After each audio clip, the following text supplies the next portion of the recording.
Welcome to the Old Capital Real Estate Investing Podcast with Michael Becker and Paul Peebles. During this program, you will hear interviews with real-life successful investors who will share their stories and provide useful advice on how to acquire, finance, and operate apartment complexes.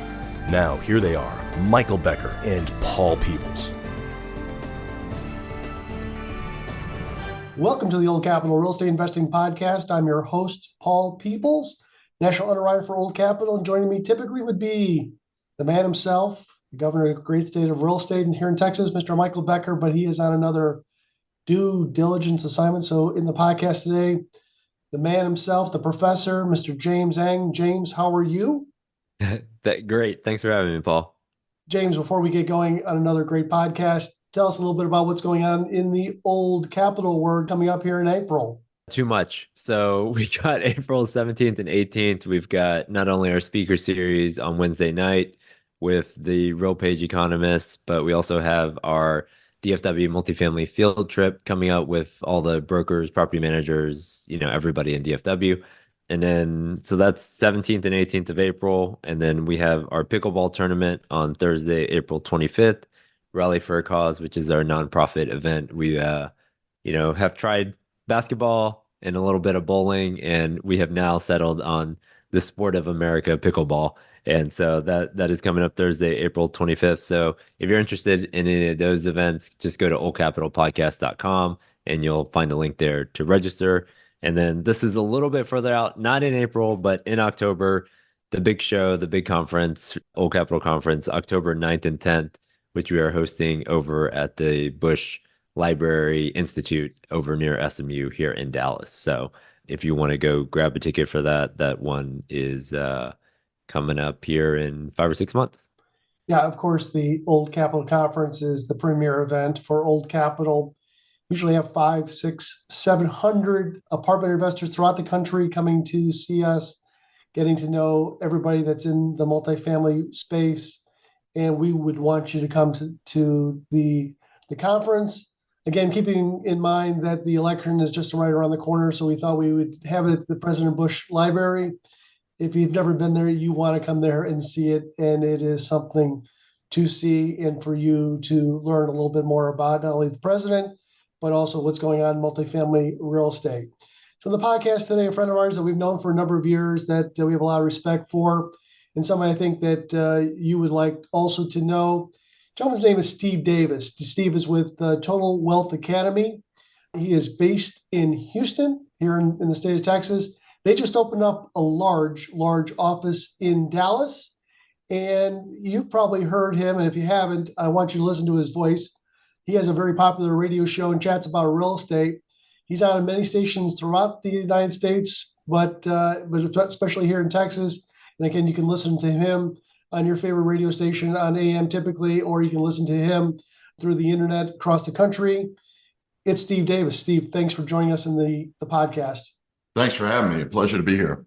So maybe a good way to start is maybe talk a little bit about, James, something that you always focus in on is what are some of the hedge funds talking about, and what are some of the folks that are in the know talking about. One of the things that I picked up this week was Larry Fink, who runs BlackRock, and he said something very profound that, and again, you may have heard this, that America is in crisis when it comes to retirement, that America has a retirement income problem.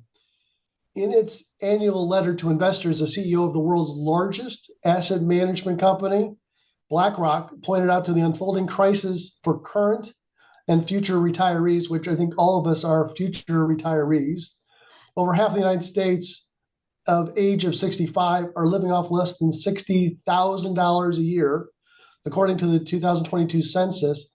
Meanwhile, 45% of the middle-aged households risk not keeping up with their pre-retirement living standards once they turn 65. And retirement is increasingly viewed as a luxury, especially to millennials and Gen Zers. And 23% of the Gen Zers say they don't expect to ever retire, according to the 2022 McKinsey study. And they were very pessimistic outlook on any age group. So Steve, that is crazy that we have so many people that are not, are looking forward to retirement, but may not have enough income to retire. And so tell us a little bit about you, and tell us a little bit about Total Wealth Academy. Well, I actually think it's worse than BlackRock brings up, because when a person says, look, I'm pulling $60,000 a year out of my savings, and they claim they've got a 60,000 a year income stream, that's not an income stream. That's pulling money that you already earned out of your IRA or 401k. And it's a finite number. I had a guy come to me, $5 million when he retired, $5 million. At age 95, he ran out of money. At age 102, he's still healthy. You don't know how long you're going to live. The whole concept of saving your way to retirement is flawed. You don't know. There's three problems. The first one is the most blatantly obvious. The average income for a family of four in the US is 100 grand a year. The average bills for a family of four are 106 a year. And we're telling them, hey, I know your bills are more than your income, but save your way to retirement. Save. And all these articles on saving money. It doesn't work. The second big problem, medical expenses. Even with insurance, it's estimated that to live to age 80, it's $300,000 plus in medical bills. And then the third one I already mentioned, there's no expiration date on your foot. You don't know when you're going to die. So no matter how much money you save up, you are literally praying, dear God, kill me before I run out of money. It's sad. Whereas the people that work with you and are building passive income streams, the power of the passive income stream is it comes in whether you live 10 years in retirement or 50 years in retirement, it doesn't matter. You can hope to live to be 102, 105, because you're not going to run out of money when you have a second stream of income. Well, Steve, I started listening to you probably back in 2013, 2014, 15, on my way to my job at GE every morning. And so you didn't hear this. This is the first time you're hearing this. So, and that pretty much pushed me to start investing in multifamily real estate back then. So thank you for that. And I started doing that before, and this happens to everybody. And I just got off the phone with somebody this happened to, but pretty much at some point, somebody gets a call that their active income is no longer there. Yeah. Whether it's the company or a company buys another company. And a lot of people are probably going to be going through that in the next 6, 12, 18 months. And so they've got to educate themselves into how to do this. And so talk about sort of your journey a little bit of when you realized that you needed to start creating passive streams of income, and then sort of your journey to do that. Well, what happened to me, I was working 70 hours a week for 5 years straight, and I won a national sales contest and a trip to Hawaii. As soon as I got back from my trip to Hawaii, they cut my pay by 20 grand a year. And I was now negative cash flow. My bills were higher than my pay. So I ended up with bad credit, no money. And it woke me up to the risks involved in relying on a job. And I made a firm commitment that I would never have a job again. So this was back in late 80s, early 90s, and there were infomercials on selling books and tapes. Yeah, way back then, tapes on real estate investing. As soon as I found out that 9 out of 10 millionaires used real estate to become so, I said, that's what I'm going to do. So I bought those things and went into single family first, but I discovered apartments in a very short period of time and started with little 10, 20, 30, 40 unit apartments, ended up in 200 to 500 unit apartments, had about 4,000 units at one point. And it was just life changing. That pay cut was the best thing that ever happened to me in my life financially. You make decisions when there's pain, Yep. or sometimes you make decisions when there's pleasure, but most of the time you make them when there's pain. And it sounds like the pain that you had brought you into the real estate business. And so talk a little bit more about your journey. About, did you just do single families? So, when you first get into real estate today, is it the single family business? Is it the Airbnb business? Is it flipping houses? Is it value add stuff? What is typically you're seeing on the journey for people that are brand new? Say somebody that's sitting behind a computer working on an Excel spreadsheet all day now wants to get into real estate. What's the first thing that you're seeing some of these new investors get into? Because of the change in the laws and the ability of the sophisticated investor to be able to invest passively, I'm seeing about 80% of my students go directly to passive investing in big apartments, self-storage, senior living. About 20% will build a little single family portfolio, 10 units, 20 units, 30 units. But that's an active endeavor. Yeah, I can run 100 houses in about 20 hours a month, but I still got to be there that 20 hours a month. Where with passive investing, I can literally disappear for 5 years and make the same amount of money as if I was there. So that is more of a business. Single families, really more self-employment. Can you talk about this? So you broke down, you said self-storage, senior, and multifamily. Maybe most of the people on this podcast, they're focused in on multifamily. So maybe give us a brief overview on multi, but then maybe get into self-storage and senior and sort of why you chose or why your students are choosing those investments. Well, let's start with senior living. I know this is not a good joke, but it's a growth industry. We're all getting older. We all are needing it. It's just phenomenal growth in that sector. It was overbuilt for a while, but the well-managed properties, they were still thriving, even in an overbuilt situation. So if you know what you're doing, if you truly care about your tenants and you're focused on helping and serving your tenants, you're going to make money even in an overbuilt situation, up or down market. So that's why I like the guys I invest with in the senior living. When it comes to self-storage, it's just like apartments. In other words, in 2008, 9, 10, the Great Recession, 11, 12, whatever, their rents were going up, just like our rents in our apartments were going up, because people were moving out of 3,000 square foot homes into 1,500 square foot apartments. What are they doing with all that other furniture? They're storing it. So just as that tenant is coming to us for an apartment, they're also driving across the street to a self-storage and renting a space there too. And then I think your listeners probably understand apartments pretty well. That is the safest compared to, stocks, mutual funds, gold, silver, crypto. It is so much safer that it's almost laughable. Everybody needs a place to live. Everybody needs a place for their business. Real estate is just the strongest asset out there.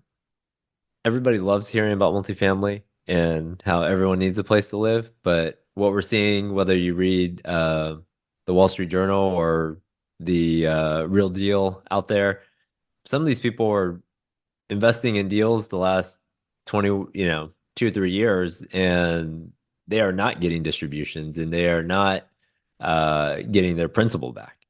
And so the last 18 months have been pretty rough on the multifamily space. What are you seeing out there, and sort of what is your recommendation maybe for some of those people? What I'm seeing is about 6 or let's say 10% of our deals had those adjustable rate mortgages. Those 10%, when they started raising those interest rates, you saw cash flow stop. But on our deals with fixed rate mortgages, they're still cash flowing. And luckily, that's 90% of our deals. I think the interest rates are going to drop. They've already dropped some. We just did something around 5.5. And people go, oh, 5.5, that's high. That's BS. 5.5, 6.5, that's normal. We were just spoiled little brats when it was down at 3, 2.5, 3.5. And we think that's normal. No, that's an extremely low interest rate. We're seeing normal interest rates now, and these deals are still working. But we've been picking up properties at 50,000 a unit, 65,000 a unit. It's really hard to lose when you're picking up property that inexpensively. Right. You said you came from, or most of the business that you guys have done have been in Texas, I believe, and then now you're coming up here to Dallas. Talk about sort of the maybe structure and a little bit more about your program. Well, we actually buy properties all over. We've got properties in Phoenix, we got properties in Florida, South Carolina, Tennessee, and I'm really excited because we finally found a syndicator, a sponsor in New York City, and his numbers are phenomenal. His internal rate of return is above 20% on every deal. I think it's just who's going to get in trouble? REITs, because they're flow investors and they've got a deadline to invest. We don't. We're waiting for the right deals. And we don't, hey, if there's no right deals out there, we're not going to buy them. But the REITs who are under pressure to buy whatever they can get their hands on, they're in trouble. That's why I hate REITs, but I love REITs. And I love REITs for this reason. If I've got an apartment complex and I hear a REIT on the phone, I'm going to drop what I'm doing. I'm going to get on the phone with that REIT because I know they're going to overpay for the property. And I'm going to sell my property to that REIT. All right. Did that answer your question? Or did I go off on a tangent? No, I mean, maybe I was trying to give you a softball, but maybe it was a curve.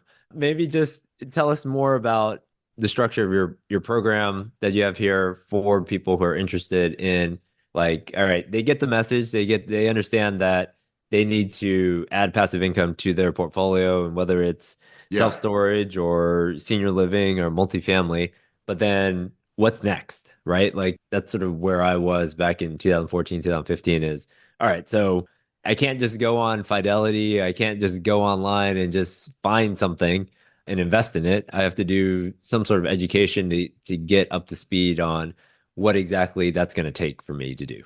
Yeah, I think you know the answer because you brought it up. It's education.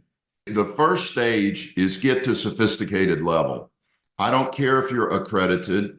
You want to be sophisticated too. You want to be able to underwrite the deals yourself.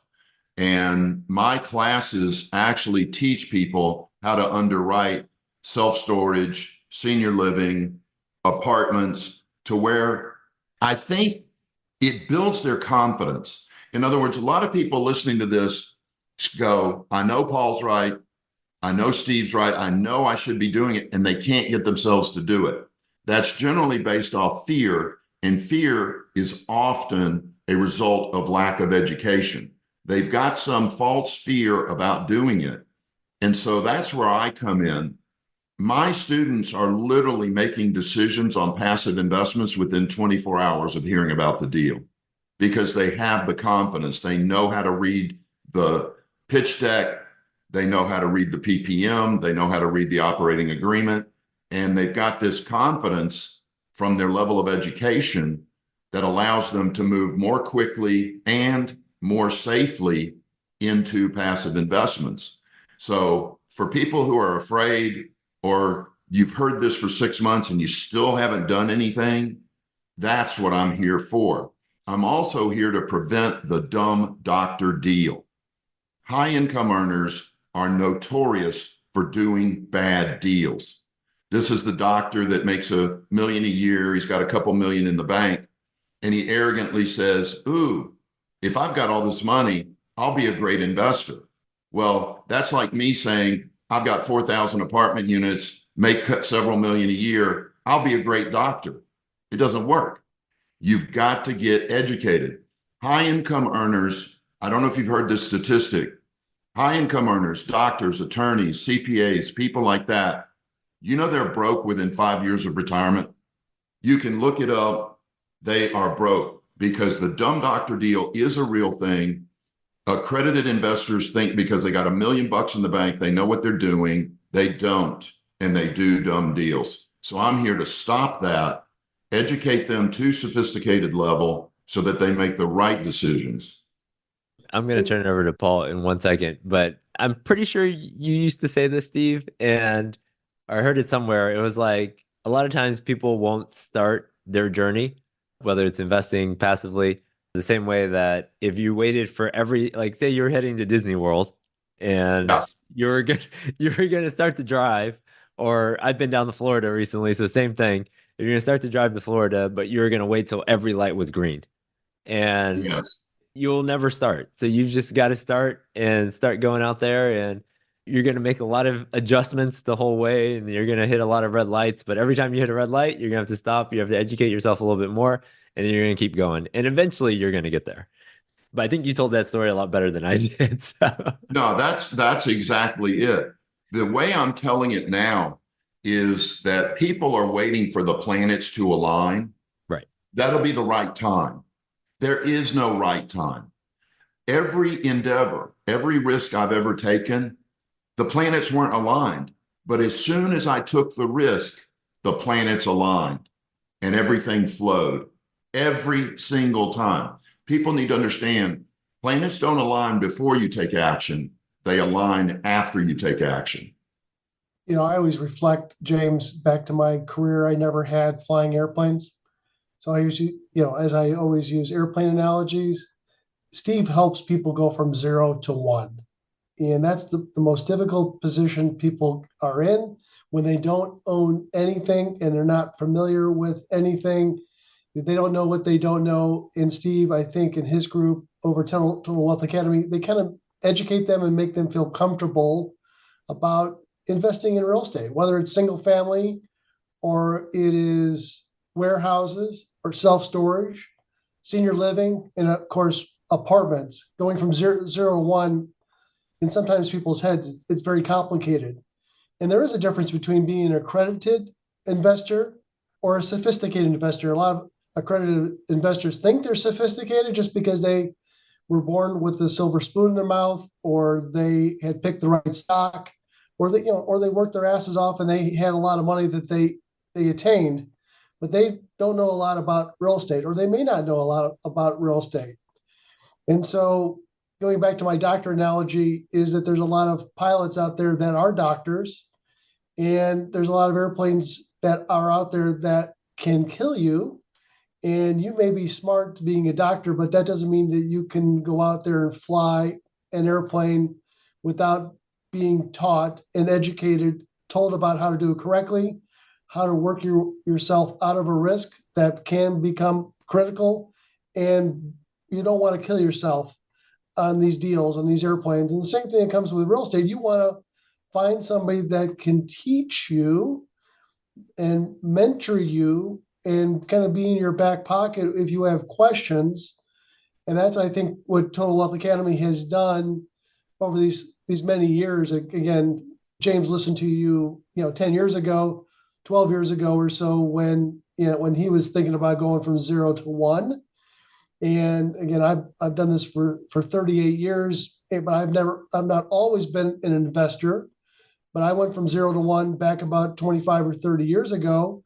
And I did it without having a mentor, and bought a 1-unit apartment building or a condo in Arizona in 1991 or so, where I lost my ass on. I wish I had a mentor to kind of teach me what the ins and the outs were, not to invest in that type of stuff. And I was just carried away with the emotion about buying something that at the time I thought was cheap at $18,000 a door.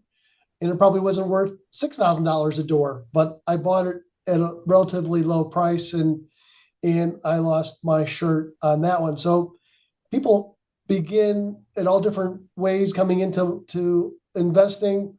As Steve was saying, his came in because of the pain that he felt with the reduction of income from his W-2 job. I came in with the euphoria of buying something, and then I had to learn the hard way and study from the hard knocks. And I think what Steve does and Total Wealth Academy do is they compress that learning curve to be as short as possible with in-person classes, internet-based learning, case studies, and getting to know the people that you're going to invest with. Because it's not investing into Steve's deals, it's investing into people that you get introduced to kind of figure out if this is right for you. Steve, talk a little bit more about maybe somebody that would want to take maybe your introductory class and what people would learn if they were to do that.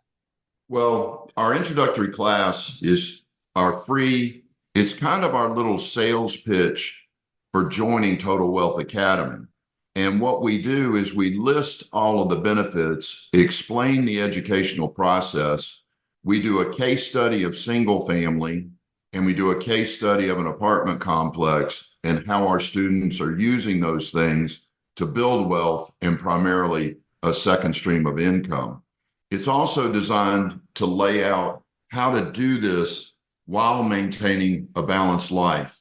I've got friends who are worth 50, 100 million bucks, quite a few of them, and many of them are miserable because they traded everything to get that money, and they didn't design their life so that it included travel, family, fitness, romance. So that free workshop shows you how to build the life that you want while building the second stream of income. And, you know, at totalwealthacademy.com, there's a bright yellow button.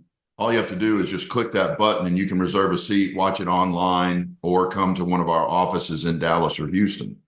Yeah, I think that's something that people who want to go from 0 to 1, go take a look at Steve's opportunity to go to the free class and learn as much as you can and engage some of the people there and see what they're all about. I think you'll find a lot of them are engineers, a lot of them are doctors, a lot of them are, CPAs and accountants, and they've been listening probably to their financial advisors that's been saying, stick in stock market, stick in, bond market, stick in cash. But the other thing that people don't have any direction on is real estate. And Steve is giving you the opportunity to learn more about how these transactions are put together, talk a little bit about some case studies that go in a little bit more detail, how the financials work, where the opportunity is to make money. And you're just learning and participating and then figuring out if being part of their group is going to work for you. So James, any final words before we call it a day? No, I mean, Steve, you've been doing this for a while, and a lot of people, this is from 2015 or 14 all the way up until, let's say, 2022. It was a great ride, and it's, they buy a deal and then cap rates compress and they sold it for more.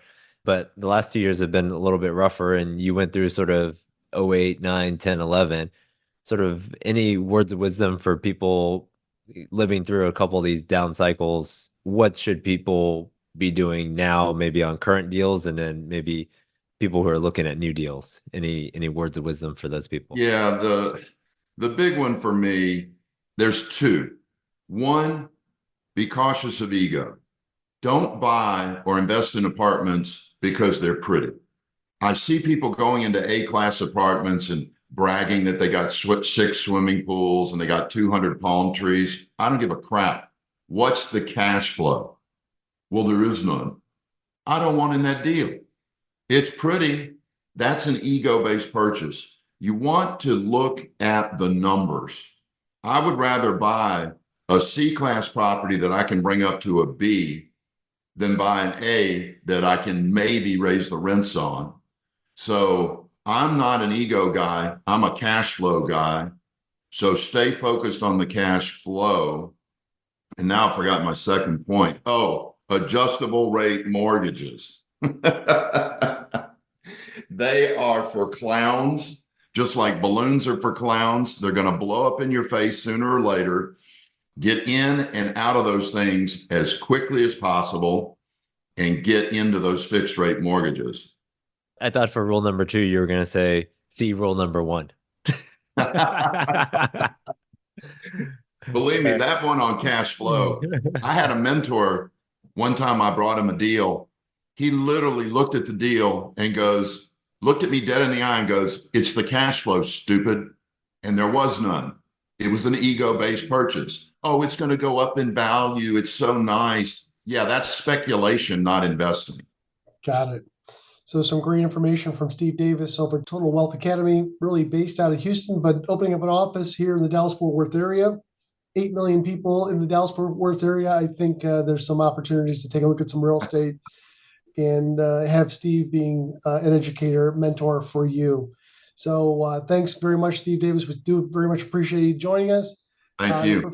The Professor James Eng, always a pleasure. I'm Paul Peebles. Have a great day. Thanks for listening to the Old Capital Real Estate Investing Podcast. Please join us at oldcapitalpodcast.com to sign up for our weekly email updates. We'll see you next week for another great interview.